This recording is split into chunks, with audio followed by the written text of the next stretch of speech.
Good morning, good afternoon, and good evening, everyone. Welcome back to yet another episode of the Locked On Sound podcast. Joining me today is a couple special guests. Here in person, we have Breton Boyers and Mike Kendall. Hi, how's it going? Glad to be here. And then over the phone joining us is Migra special Q-Tip.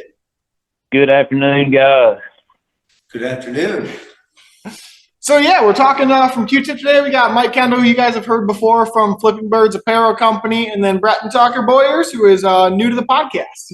Yeah, just a waterfall hunter, man. Like shooting birds. So Breton's actually my brother-in-law, so he's big into obviously waterfowl hunting and Migra ammunition. So we figured we'd have him on for the episode. That's awesome, man. It's a pleasure. I'm tickled that you guys invited me. Yeah, so if you want to go ahead and start Q-Tip and just kind of tell us a little bit about Migra for any of our listeners who somehow don't know what your ammunition company is yet, and we'll go from there. Yeah, man. So Migra is 5 years old now.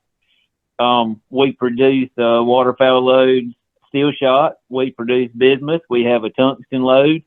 Quite a variety of SKUs out there. We got something cool that probably talk a little bit about later. Next weekend at NWTF, a lot of things going on at Migra, but our steel shot, our 2.4 was probably the flagship what the company was created on, where the patent really took place in 2019. And so we are a proprietary stack load. In 2019, that's where the patent started. Was the not the blended process, but the stack process. We use the bigger shot on top and the smaller shot on the bottom to create a drafting, if you will, process. The short version. You got the big knockdown with the big BBs in the front, and you got a bunch of density with the little BBs in the back, and they draft in there to do the job. And we feel like we have, the best steel shot on the planet. And like I said, our bismuth is the big brother with our timber load, which is the 4.6 and the 12 and 20 gauge. And we do have the 2.5 with the tungsten, which is the big brother. But yeah, don't see it quite as much. A lot of people really love the steel. And like I said, the introducing of the timber this year has took off really, really well with the 4.6. People are getting some really good reviews in after using it for the first time, and it's been a lot of fun. I've shot it pretty much for the most part out of my 20 all year was the timber, and it's been amazing, man. I've killed a lot of crap with a 20 gauge with our 4.6 this year. Yeah, that timber, when you showed us that, I think it was Delta Waterfowl Expo last year, and that was the first time we had picked some up, and it was pretty revolutionary. We used a few boxes of it, and it definitely has quite a bit of knockdown power to it. It does, man. I've shot in, forest myself. I shot quite a bit of cranes with that load out of the 20. Shot some spec. Obviously we shot some snows last year testing. And yeah, I mean, all variety of, you big ducks. I mean, it's been a crushing teal, but big ducks as well. Man, me and my friends hunt a lot of public timber, and but yeah, so it's devastating in there on pretty much anything. But it's been really exciting to see it out in the field and watch it go. But yeah, it's a great load. Yeah, I can vouch for that, Q-Tip, because I got some of your steel shot this season, and I hunt a river, so it's a pretty narrow, fast shooting. We like our wood ducks up here in Michigan, and We do. for a matter of fact, sir, that it's devastating. One question for you, real quick, is your shot stream with that stack load, putting the smaller pellets behind the bigger ones. Do you notice a difference? Have you looked into that at all? With I missed a little bit of that. The difference in the shot string opposed to what now? To just like your conventional Winchester Remington, have you guys did any looking into your shot stream and what kind of? We do. So our shot string is significantly less, not to get into the nuts and bolts of it, but yes, it is significantly less. There actually, I found a guy on YouTube that actually showed it on a slow-mo video.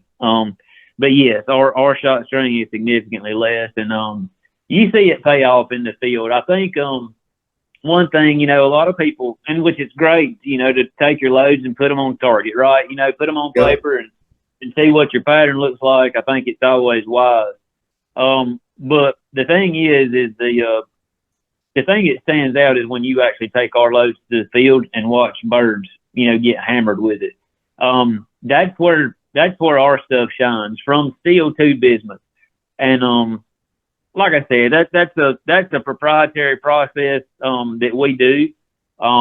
Everything is specific to everything, every load that we have, and that's how that kind of works. There's a lot that goes into our shells, and they are actually a custom load. And you advertise that, and sometimes it's easy to lose sight of it because you make all these shotgun shells, but that's the hard thing, right? Is to actually make all these shotgun shells and keep them actually a custom load, and keep that same kind of quality. And that's what we're managing to do. We're pretty proud of that. We get very few customer service issues out of our shells. We're proud of that. And like I said, man, most of the calls that I get are just questions, and victories. Of people telling me, man, they had this really awesome hunt and they can't believe, they saw the pattern, it looked really good, they shot the shells and it's like, golly, man, but it hammered ducks. So that's usually the conversations that I get out of our stuff. But yes, we're pretty proud of that. I would be, because it does hammer some ducks, man. It does, man. I mean, it does. It's a significant difference when you're shooting beside somebody. Yeah, they just die, and I like that. I don't like seeing cripples, running around everywhere, and that sucks. I run a dog, and I don't want that. I like to see birds just die in the decoys, and it do what it's supposed to do. Yep, fold and don't pick their head up, right? That's exactly right. We actually ran a test when we were hunting opening weekend for us here in Michigan. We had quite a bit of geese come in, and we had two cripples that were about 80 yards away. And all three of us run different kinds of ammo. I was running Migra, and then the other two, I don't remember what they were running. But we all took shots at the cripples, and the Migra was the only one that made it to 80 yards to be able to take down the goose. Well, so a little bit about me, too, and then kind of leading back into the cripple beating up. So I run our outfitter vendor program. So I sell to all of our outfitters in the country. And that's one thing that's cool about the history of Migra as well. The best feedback I feel like a person can get about their product is to put it in the hands of people that shoot it, 60 days of the season. You're going to get, the best and the worst and the freaking all the honesty there. And that's one thing like that guides would say consistently across the first year or so. 'Cause, man, if you're a guide, there ain't no telling what you're going to have in your blind as far as shooting wise, for your clients. And you're basically sitting there, head swatting a lot of cripples. And they were like, dude, I really didn't realize until I looked across the water and looked at this super, super tight pattern and just killing cripples. Like sitting out here in the decoy 50, 60, 70 yards, and here I am swatting at cripples. And it's just like, I don't have to shoot as many shells because I'm banging cripples. But, God, the facts are they have to do that because they get clients in that don't shoot a lot. That may be their only hunt of the season. And, they're cleaning up after those guys. And guys generally shoot last. So, they're shooting at the tail end and still killing birds with them. And that's one of the obvious things that guides pick up on too is the range when you need it. And then obviously, it beats cripples because it's super, super tight and you got all that velocity. Speaking of velocity, how many feet per second are the shells? We're about 1510, I guess, is advertised on the box. Okay. So you touched on when we were talking there about the history of Migra and everything, and we ran a poll on our Instagram before this podcast yesterday, and just what questions people might want answered. And one of the biggest ones we got is one that I had actually never thought of, so I wanted to make sure I touched on it before I forgot. But how did you guys come up with the idea of the white shell instead of any of the other more, traditional colors for shells? That was one of the most popular questions we got. So that is a Drew question that would be better answered. Drew is my best friend, and he's our founder. And I would love to actually have him on at some point and answer that question thoroughly. But yeah, so the logo came about.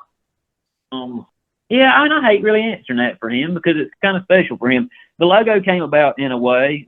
He designed the logo, and then I'll just say the white shell just fit. And obviously there were no others that would be white.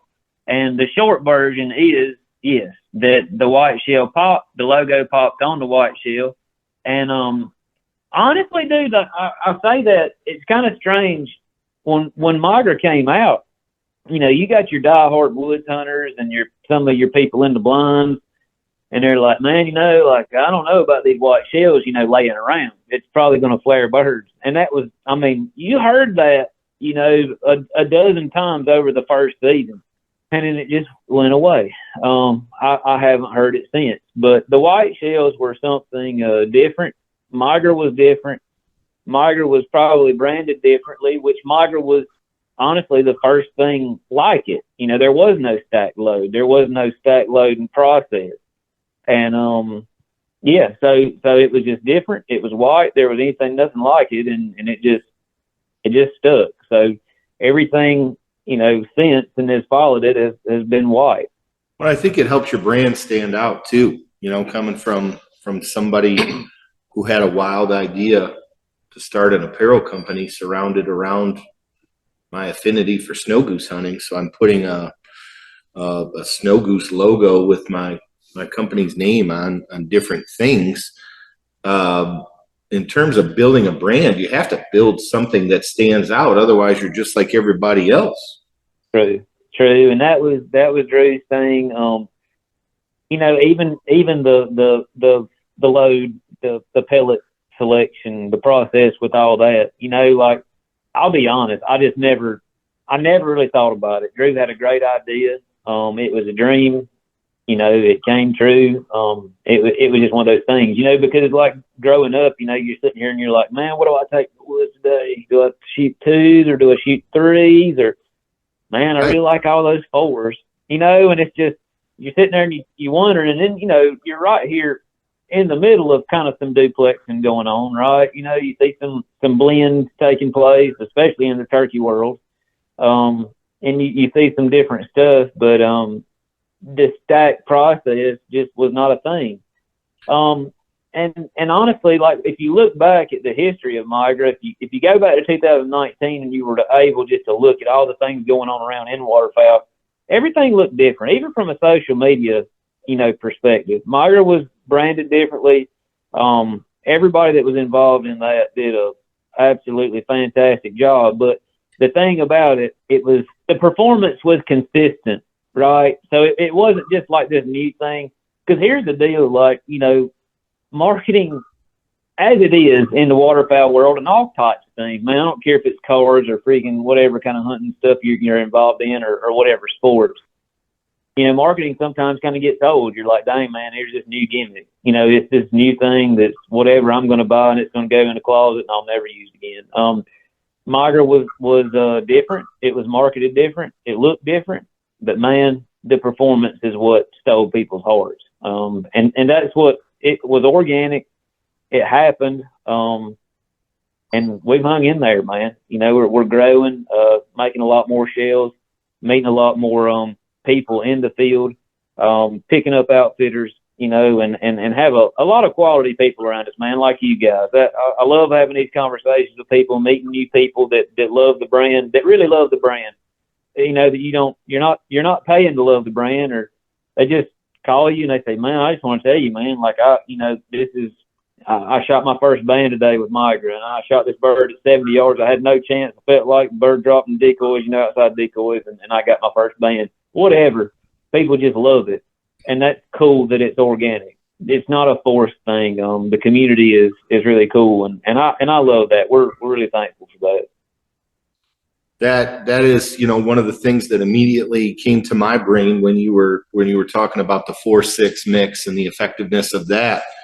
I'm an old man. I've just finished my 34th, 35th waterfowl season here in Michigan, and I'm thinking number 3s have been my favorite forever, but this 4-6 sounds like a pretty cool combination. It's amazing. I'm 43. I'll be 43 next week, and like from my perspective, when I look at a 4-6, I'm like, man, ain't no way. Right. Yeah. But, Right. Man, we were taught growing up, but it works. It is bad. I mean, like it is, and that's why I was saying, and kind of in the beginning, I kind of just said, and I'm going to shoot timber this year. And dude, it is more than capable. I mean, it's unreal, the performance of that shotgun shell. It is stupid. And again, like when you go into looking at all the TSSs out there, hey man, I remember 4 or 5 years ago, people was talking about shooting 7s, at turkeys. And I'm like, y'all are stupid. I mean, you got to be lost your mind. Cause growing up, dude, what you shooting 4s, 5s, and you just hoping, that's. And now, man, we're shooting 7s at turkeys, and that's a normal thing, So we have a 4-6 all steel load, and saw it, tested it, all that, and I was like, man, ain't no way, dude. The 4-6 all steel has become one of my favorites. I mean, there's so many pellets, and the density is ridiculous, and teal, it is unbelievable. But big ducks, here's the thing, man. People talk about capabilities and this, that, and the other. At the end of the day, if we're all being honest, like we want to shoot birds in the decoys, right? Sure. And if you've got birds sitting out there at 40 yards and 4-6, well, dude, you are covering that full up. Like you are absolutely going to hammer this duck. And that's the thing, like, to realize. It's not that you're designing a shell to shoot 80 yards. You're designing a shell to be, the most ethical. The efficacy is what you're looking for in the decoys. And a bird not flopping around and running off and acting crazy. And like I said, the 4-6 it's made a believer even out of me, like from an old school guy, shooting at the timber and the all steel 4-6. It's silly, but yeah. Yeah, it's different going back from the day, and you're looking at, man, I got to have them 2s or them 3. I don't really want to go any bigger than 3s or smaller than 3s. And now it's just a whole different game. I'm headed down the beginning of March for the conservation order. I've hunted Northwest Missouri for that spring conservation order for snows since 2010. And I got to be honest with you, the more we talk, the more I think that I'll probably have to pick up some of that 4-6 for headed down there, right? I would definitely try it. I shot it last year for conservation, and it was silly. Yeah, it's special to shoot. Now, like, that's the thing about conservation too. Like, I am, a real guy. Like, shooting bismuth into conservation, man, I don't know, whatever, because you shoot a lot. Those extended mags, that can get it's expensive in a hurry. Yeah. I mean, that just gets. I'm just being real. Like for me, like last year, we shot some of that. We shot the all steel, and then shooting 2-4 into a volley of snows. It's unreal. Like it's just stupid cool. But yeah, we got the 2BB out there. The 1-3s, 2-3s. Quite a variety, and they're all great. They all serve their purpose. But the thing about it is it's kind of like I was telling a guy I was on the phone the other day, man. I said, you just got to think about how you shoot. What you need. I mean, it's not like people talk about the 20 gauge, a lot. And then you hear about the 28. Now it's becoming, it's there. I have one. I like it, but you just got to understand the capabilities, and you have to understand how good you are as a marksman. If you're not that good, don't you know what I mean? Like, don't expect a whole lot more out of the shell. Do something that would help you and help you to be a little bit more forgiving for you as an actual marksman. You know, don't expect to go out there with a 28 gauge or a 20 gauge, you know, and just stone them when you really don't shoot that well. You know what I mean? Like, honestly, Amen to you that. probably need to Amen to that. yeah. But you know, you probably need to be shooting an improved cylinder with a 4.6 with bismuth and the decoys, and you know that's just where you know. So I don't know, man. Like I think education into sport, people being real, you know, and transparent, you know, along them lines, I think that would go a long way. And honestly, man, a little bit of shooting in the off season, it would really help a lot of us. You know, I need to shoot more in the off season. You know, I think we all need to. Right. What do you do in the off season? I've heard, you know, I've seen a lot recently, especially with social media, that a lot of guys hunting pigeons on farms right before the season starts just to kind of get brushed up.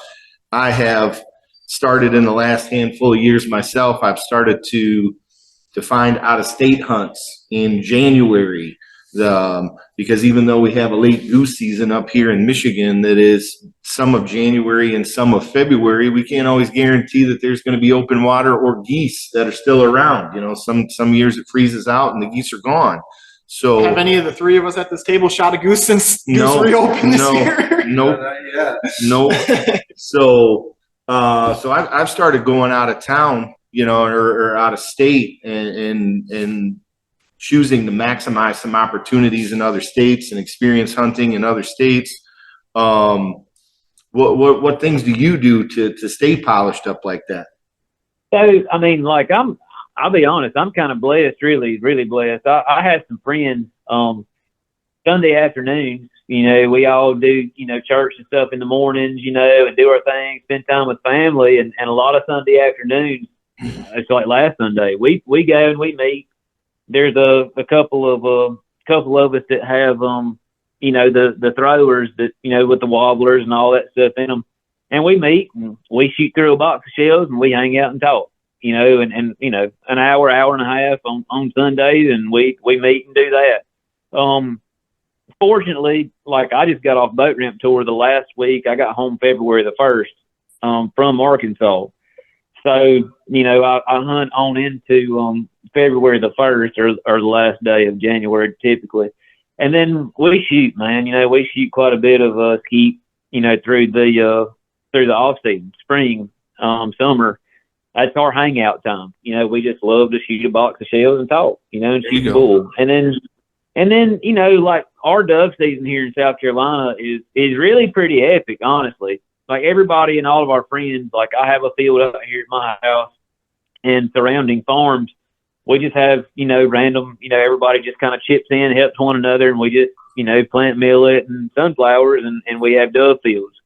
So we rotate dove fields, take our dogs, shoot a lot of doves, matter of fact, and have a good time and do that. The pigeons is not something I've got into, but I had a friend talk about that the other day. I think that's something we're probably going to kind of fiddle with a little bit this year, but a lot of doves. And then, man, it seems like, you know, teal just happens right there, you know, right in the middle of dove season opener, and you're pretty much ready to go. I mean, you know, you get that first volley of teal in, you're like, ooh, that was ugly. And then that second volley, it all comes together and you know, it looks good. But, you know, the adjustment, I think it's important, you know, for people to understand, like, if you're out there shooting skeet, like me and my friends were talking about this past Sunday, it is amazing that you're shooting a 1,300 feet per second shell out of a gun, and then you know, with your brass, and then you go to a waterfowl load and you're shooting, you know, 1,500 feet per second.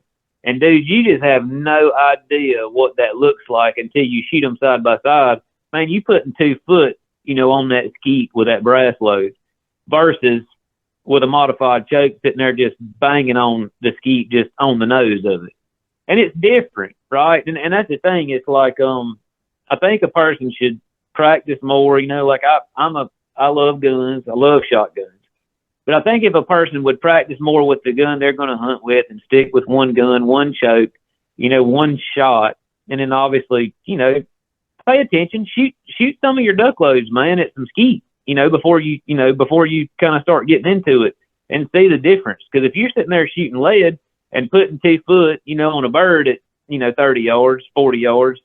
Well, man, I mean, it's going to be significantly different when you put that big banger in there, and you go after a duck. So practice is huge. I think understanding that, you're shooting different stuff, and it's a lot, but I enjoy shooting. It's a hobby of ours, and we have a good time. I don't do any kind of competitive crap because that would be embarrassing, because those guys are amazing. But yeah, man, it's just fun. Well, I'm a big sporting clays guy myself, and bought a new shotgun a couple years ago, and shot probably 2,000 rounds on the sporting clay course with it. And you're right, shooting that 7.5 shot, 1,200 feet per second, and got in the duck line, and I thought my barrel was bent for 2 weeks because I was 4 feet behind every single bird I should shoot at. Yeah. It's a lot of difference, man. It's way different, but it's never going to do anything but help, to go and practice, and it's good stuff. And then on another technical question, not to back up too much, you mentioned choke tubes not too long ago. Do you guys run a variety of manufactured choke tubes when you test your shells, or is that something you kind of just keep in-house? They do in the factory. They test with a lot of different things, and just look at it. I'll be honest. I have one modified. I don't really want to say. I mean, I have one, aftermarket modified choke. Yes, sir.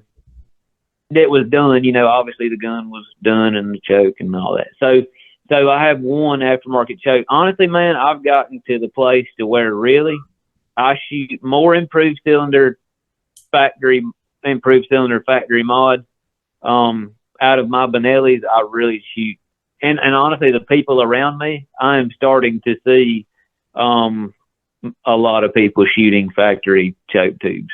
I'll just say that. I mean, because and that's not a knock on any aftermarket choke tube. There's a lot of performance in aftermarket choke tubes, right? I'm not saying that. I'm just saying that I do see quite a bit more people, starting to shoot the factory choke tubes, because most of them are external right now. I mean, everybody, well, they know what they're doing, right?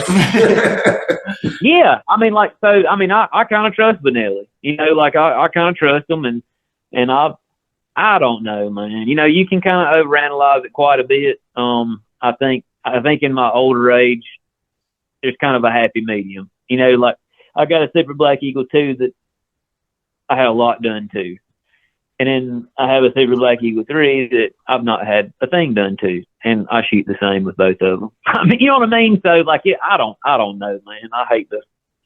I hate to get into that part of that too, because I don't want to say that either is wrong. It's not. It's whatever works for you.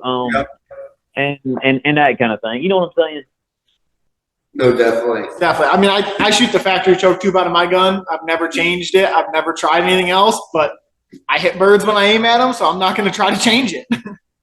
Yeah, dude. I mean, it's one of those things. So that's kind of where I am too. Again, I've done it all, and they all have great products. Everybody has great products, man. It's 2024. The technology is unlimited. I mean, everybody has tested and everybody has tried, and there's just so many great products out there, but that's just a personal preference for me. I mean, heck, I don't know. So choke tubes and even the gun themselves, one of the things I wanted to ask was, you guys obviously have to manufacture your shotgun shells around what firearms are coming out. So how does it happen and work with, as guns evolve and they change things in firearms, like you were saying, your SB2 and SB3, as they modify their shotguns, how hard is it for you guys to keep up to make sure your shells are still shooting good out of all the different kinds of firearms, even as the manufacturers of firearms themselves change things? Well, I think that's just a product to where kudos to our engineers and the people that spend time, right? So when something new comes out, and the factories, the manufacturers, the shotgun manufacturers that are gracious enough to send us something to try, and just checking behind it, see what you got going on there, and making sure everything's still the same, and apples for apples, and you're comparing everything correctly. But Yeah, I mean, I don't really think that's much of a deal for us. I think across the board, I think everything, all the manufacturers we do really well with, and it's not like I can sit here and say, hey, our shotgun shell works the best out of brand X. I have people that shoot 870s. They call me and talk to me and give me stuff and cool stuff, and I have people that shoot the most expensive of the expensive, but no, it's pretty consistent across the board, man.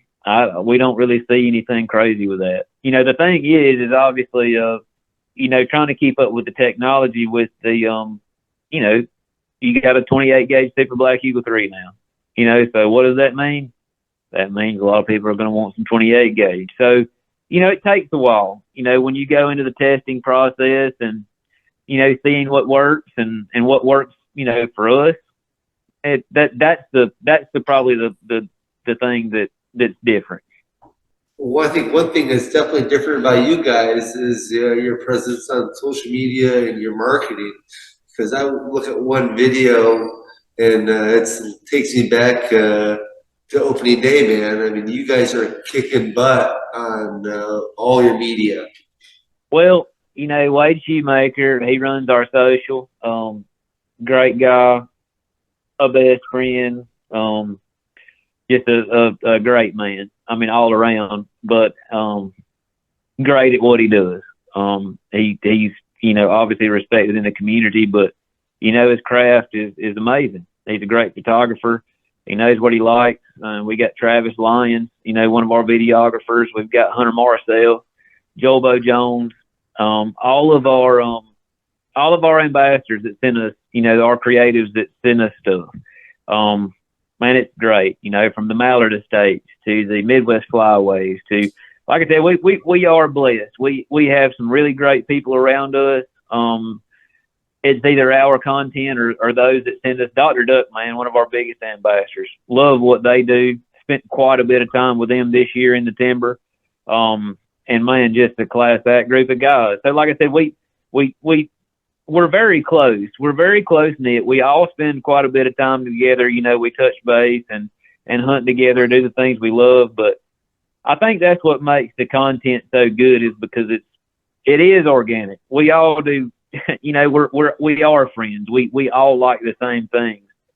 We like the same looks, but Wade does a great job organizing that. And yeah, I mean, so a lot of content this year came off of a little bit, a brief little bit about that. So we had great migration hunt. We had three winners. You could bring a friend. You guys saw it at Delta Waterfowl. Scan the QR code. The QR code's on your boxes to enter to win. Probably, arguably the best waterfowl giveaway that there ever has been. Gator waders, Benelli, many others, Turtle Box, Deck. I hate to mention all the sponsors and leave someone out. Williams Knives. All the people that threw in and gave people probably the biggest grand prize giveaway for waterfowl.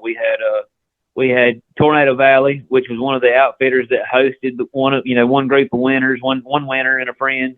We had Spec Ops that hosted a winner and a friend, and then we had Max Sharp at golly, it leaves my mind. COVID killed me, man. It got me. There's a lot of people to keep track of. God. It's like an Emmy Award. You did great. Yeah, I mean, I think it's getting old and COVID. Anyways, those three outfitters hosted, and obviously some of the most premier people in the United States, and huge giveaway, man. Like the grand prize winners, you talking about several $1,000s, that you walk away with a shotgun, waders. Fitted up with Sitka. Just way stupid. And then, so then we had boat ramp tour. You had content from Great Migration Hunt, from the winners, those hunts, and then you had boat ramp tour with Wade and I. And honestly, we started out in Venice, Louisiana. Started out actually with you or around you guys, Minnesota at Midwest Flyways. hunted up there on some public stuff, gave away shotgun shells, met people at ramps, and again, Turtle Box, Benelli, Sitka, Sound Gear. A lot of people just threw in Williams knives, and made those things amazing. Tom Beckby, and it was stupid cool. And like I said, it was just a big year, so a lot of content was really organic with those initiatives, and a lot of internal stuff. So it was pretty special to see that. Looking back on this season, it's been pretty dope. Like I said, it's been a whole different year for Migra, in regards to content and producing a lot of stuff in house. And I think a lot of people really, the response is people kind of see who we are. You know what I mean? Like I think, people post a lot of pictures, dead birds, this, that, and the other. But this year, I think it's been more about seeing who we are as a company and watching the brand. I mean, you see Drew, which is our founder. You see Mark, our CEO, the winners to the hunt, the outfitters. You see our ambassadors, all of our content providers, and you see us, which is two goons with me and Wade out on boat ramp tour, giving away shotgun shells, hunting public ramps and doing our thing, tearing up stuff, tore up boats. We've tore up everything. Sent one cameraman to pull urgent care because he wound up with the flu or pneumonia, during the whole thing. Jeez. And it's been crazy. Total madness. I mean, like, honestly, you take 34, 35 days with me and Wade Shoemaker in public timber, somebody's probably going to break down. And, it was rough, man. But we had a great season, and Migra's really growing, and I don't know, man, just the feedback that we get from people has been the coolest thing ever. Yeah, it was really fun watching those videos all over your guys' Instagram and showing up to new boat ramps every day and stuff and doing the giveaways. And it was fun to watch those videos from a fan perspective for sure. Yeah, it was a good time, definitely. We talked enough crap for a year in those 30 days, and it was fun, man. Now, I don't know if I'm allowed to ask about this yet or not, but I wanted to make sure I did. So if not, I'll cut it out. But are you allowed to talk about the new coming out at all? Man, I thought about that this afternoon. I didn't talk to the internals. I would probably leave it alone. I would just say that next week at NWTF, we have a really big surprise coming out. All right. We'll keep that in mind. I would just say that, you could cut the word, and I would say that next week, we have a really big surprise at NWTF coming out. We're super stoked about that, by the way. 5-year-old company. A lot of buzz and a lot of hype surrounding what we got going on next week. And we're super excited. I could stand flat-footed and say we are about to release something really special that everybody can take to the woods, and another Migra product that anybody could be super proud and super confident to hold in their hand. That's music to our ears. Yeah, really cool. Yeah, excited to get that in our hands. A lot of people are going to be really, really happy. Yeah, they are. From the little bit of information I know about it so far, it sounds like it's going to be pretty awesome to have. Yes, sir. Absolutely. We have a few things coming up, and we can jump back on it. And I'd love to include Drew, Wade. We have a cool little year coming up ahead of us. We've got a few surprises up our sleeve, and man, it's the industry is ever changing, technology is ever changing, and we feel that we got to adapt and move and do our thing. But yeah, it's going to be an exciting year for Migra. We're super stoked. There's a lot of buzz in the company, a lot of new people. Taylor Bright, she is our new marketing coordinator. It's just cool to watch the company grow and a lot of pieces come into the puzzle, and it's fun. She's keeping us together, making us look halfway organized, and it's good. Like I said, a lot of neat little pieces being added to the puzzle. So we're super stoked. Yeah, I'm definitely excited for that. Yeah, man. Are you guys coming to NWTF? So we were offered a booth there. I don't think we're going to be able to make it this year from everything going on here in Michigan. Still on the fence about whether or not we're going to be able to make it or not. But I'd say Y'all come. right now we're probably leaning to not making it down there next week, unfortunately. Well, you guys come and hang out, and if you can, and hang out at the booth, man. It'll be a good time. I'm more than satisfied of that. But yeah, come and see us. We should have a lot of visitors in and out. It's gonna be fun. Like the season's been long. Like it's been great. I wish it was still going, but it has been. Been a grind. And so this will be a nice time for everybody to get together. Use the exact words, grind. Like, no, Grind, man. Absolutely. Now, what other shows are y'all going to be at this year? I'll make sure I give you a chance to kind of shout those out so people know where to find you and buy stuff in person. So definitely, obviously NWTF. We will be at Delta, so that's going to be Baton Rouge this year. Yeah, I'm real excited. Yeah, Baton Rouge. Seawee and Charleston, we are not going to be at because it's going to fall with NWTF. Yeah, those two right now are our main shows of the year. Anything else that's going to pop up, will be kind of pop up, last minute kind of stuff. But those two are going to be our two hardest hit, and I think honestly, across the board, that's, those are the two that you want to be at. Awesome. Yeah, for sure. Thank you for listening to Locked On Sounds podcast. We want to take a moment to thank one of our most important sponsors, Slappin' Tails Guide Service. Captain Justin Dixon is a USCG licensed captain and has 20-plus years experience fishing the Saginaw Bay and the Detroit River for walleye and perch. He is personable, knowledgeable, and wants to see you succeed. He makes sure you achieve what you are after. They run a brand new 21 Polarcraft Outlander, which has lots of room while jigging and trolling. You'll have a great time and take some great tasting fish home for the table. Now back to your favorite podcast. I have some quick Q-tip. You mentioned something about a foundry. So you guys have your own foundry then that pours your own shot? No, I don't. And I don't know of anybody that does. Most people are buying steel and tungsten and, the precious metals from other places, but no, we don't. I wish that was a thing. And I wish America was no, but no. So you're okay.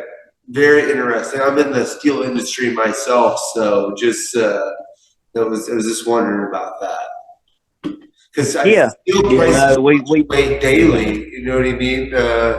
And that has to be something tricky for you guys to see. Next quarter in the future, next duck season. What's the steel market going to be like?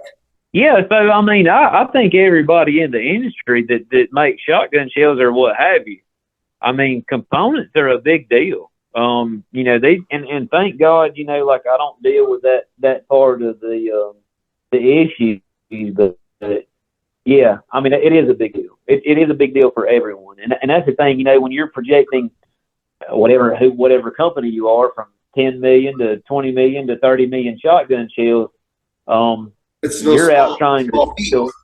Yeah, you're out trying to sell shotgun shells, based on what you think you can make, and then someone shows up and says, "Ooh, we ain't got that," and so that's it's a big deal. I actually was in the collision repair, industry. I owned a body shop. In my normal redneck terms, I owned a body shop for 17 years, and it's the same thing there. You've got people's wrecked cars in there, and then you call and you say, "Oh, I need this hood for this truck," and "Oh, I'm sorry, it's on 4 months back order."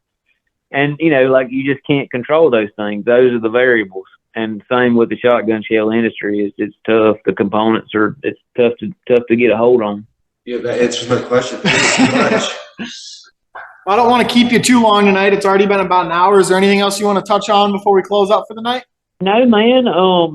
Like I said, I've enjoyed being with you guys. I love talking to new people every day, and that's probably one of the perks of getting to do what we do. And the thing is, the common thing for all of us is we love shooting ducks. Ducks and geese, obviously, and we love we love Migra. That's why I'm on this podcast. You guys love it. I love it. We got a good product, and you guys are doing a great job doing what you're doing. And it's good, man. I do. I've enjoyed talking with you guys. I enjoy meeting you people every day, and it has been a lot of fun. I hope that anything I could say would be exciting and helpful. And if there's any more questions for me, I'd love to try to help you and answer anything about me that you'd like to know. I don't care. Yeah, I appreciate that a lot. It's been a lot of fun talking to you. I mean, I think all four of us here can agree the only thing better than going out and shooting ducks is sitting around talking about ducks. So, Amen. No doubt, dude. Like in reality, we got 60 days roughly to kill them, and we talk about them way more than that. My wife, I'm sure she hears about ducks more than she'd like to say. I feel we're all guilty of that. No doubt, man. And it's like my poor dog. This dog trains every day. And it's like, dang, dude, it's over. And I've did all this all year for this. Right. But yeah, it's very short, dude. It's like you blink an eye and it's over, dude. I start talking snow geese with people, and you watch them just go blank stare because there are a lot of people that are as wound up about them as I am, but they're sometimes they're hard to find, and boy, you start talking snow geese with them, and then they figure out how much you really know about them, and they're like, that is probably some of the most useless information I've ever heard anyone tell me about. But thank you. Well, honestly, over the last couple of years, I have exactly what you're saying. Listened a lot about snow geese because I was kind of ignorant to a lot of things. But I have listened a lot about snow geese, and I got some buddies that chase those things around, and I've been involved in it. And I'm gonna tell you, man, that's another special thing. It really is. Like, I did not understand how special of a thing that was, but it really is, and it's a lot of work, dude. Oh. To go pitch 2 or 3 dozen decoys, mallard decoys, and pick those up in, heck, 20, 30 minutes. But right. Dude, that's freaking snow goose stuff, man. That ain't no joke. And if they don't do it, ooh-wee. You got a lot of crap to pick up. It takes us about 4.5 hours to set the spread and an hour and a half to pick it up. And when you're moving minimally a third of that spread and I don't have a big spread. It's all socks. I don't have a big spread. It's, somewhere between 1,500 and 2,000 socks. I've had outfitters laugh at me at gas stations down there, say, well, you guys up the road? And I said, yeah. And they just chuckle and say, well, what are you killing out of that little baby spread you got set up in that field? But it's usually just my oldest son and I doing it by ourselves. And when you're moving most days, at least a third of that spread, you're right. It's a lot of work, and it's a lot of the reason that people that I invite every year inevitably say to me a couple of days before the trip, hey, man, I don't know if I don't know if I'm be able to make it, And so you go down there and you do what you have to do, and it is all that effort for those few moments of, I don't know whether to call it bliss or insanity. But boy, when they do it, it is unlike any other species of waterfowl I've ever hunted. And it's why I will forever do it as long as my body allows me to do it and the time allows me to do it. But yeah, I couldn't have said it better myself. It is tough. It's a lot of work, but boy, when it works out right, it's really, really nice. Well, that's like last year, dude, and that last year was probably the first time I ever really got into them. I was with some friends at Blackwater Outfitters in Arkansas, Missouri. Great guys, one of our outfitters, good people and friends. But yeah, dude, like me and Wade went up, and my friend Zach Snook, and we went to hang out. And he was kind of guiding and doing that thing, and like come up and shoot some snows. And dude, that one tornado just. And it was a lot of freaking work. Muddy fields sticking to your boots, absolutely horrible. With that one tornado burst, Wade videoed me because I was so stupid, and jacked, talking to myself and all kind of crap. I mean, just stupid. And I brought it back, and my wife watched it, and she's like, "Wow!" And it was so loud. like it was so loud and so awesome. And it will. I mean, it'll get you bit, but you better know, what is ahead of you as far as a workload, because it ain't no joke, buddy. What in the hell have you just accepted responsibility to do? Yes. Heck yeah, dude. Like me and Wade, we had been up there and fresh off the duck season. Everybody's tired, and we went in and they were just like, man, come, you guys just show up. And I'm like, man, that ain't in me, brother. And so these guys is like, man, we got to move this. These guys, we got to move this spread tonight. We're not hunting here in the morning. And I was like, dude, I am not about to leave these guys out here. And we honestly, we picked up out of that freaking muddy field, was done at 11 o'clock, laid down for an hour and a half, and went right back out the next morning. And we were smoked. And I told him, I said, I don't know. Man, I've got to get on fire for this again, because I'll never do it. And I'm telling you, the next morning we killed them. And I was like, I'd do it again. I'd do it again. I was stupid. I mean, just ignorant. And but yeah, I mean, it's a lot of work. But dude, I'm telling you, when those fools tornado down on you, it's amazing. I think everybody in this world that hunts waterfowl should at one point or another get to a waterfowl refuge that's in their migration path and see the sheer numbers of them, because it is, and I tell people this every single season, it is absolutely impossible to describe. Like we're down in Northwest Missouri by Los Bluffs, and their magic number on that refuge is 1 million birds. And people look at you and say, well, did you just say 1 million birds? And I say, yep. And last year when we went down there, there was 2.2 million, or estimated 2.2 million on the refuge. And I think everybody that is a waterfowl hunter should experience that, because it is absolutely impossible to describe what that sounds like, what it feels like when they all lift off, what it the noise that comes from that many birds, but it is also just absolutely incredible. Yeah, it is, dude. I mean, I'm with you. Like, and I can tell you're super snow, and like honestly, I love it, and I would love to. Man, that I've enjoyed talking to you about that. Like, I like it. I'd love to pick your brain about some snow hunting too. Like and honestly, that's the thing about Michigan. I've never hunted up there. I got to come up there. We've got an outfitter that we've had for a couple of years, and some friends with Great Lakes. And honestly, like I want to come up and hang out with you guys and hang out with them and see what Michigan is like, because I've never been in that area and hunted waterfowl. But I think what you're saying is absolutely true. I think and I would go a step further. I think every waterfowler ought to go and set up a dang snow spread with some people that knows what they're doing. Right. And Right. And just see, and honestly, in all fair, just see what there is to it. What all it involves, and get in a good field and hunt some snows and see what all that's like, and just experience it one time. If it ain't for you, like, that's totally cool. But just to hear that noise one time, most waterfowlers, you pay for a guided hunt, you go on and you hunt this pit line or whatever you do in this field, and you shoot some ducks. Or you go on a timber hunt, shoot some ducks, or you're, mixing a few geese. Man, most people will never see that type of those numbers in their life. Well, and I do. I'm with you. Go ahead. I'm sorry. I didn't mean to cut you off there. No, I'm just saying I'm with you. I think people should go and at least see that one time, and they'll have a whole deeper respect for that whole thing.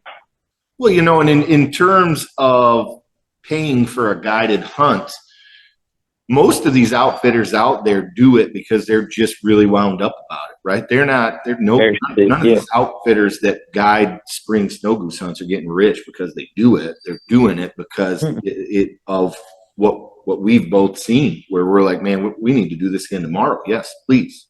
And in terms of paying a guide to take you where you do literally just show up and shoot, if that's what you choose to do, it is so inexpensive to do.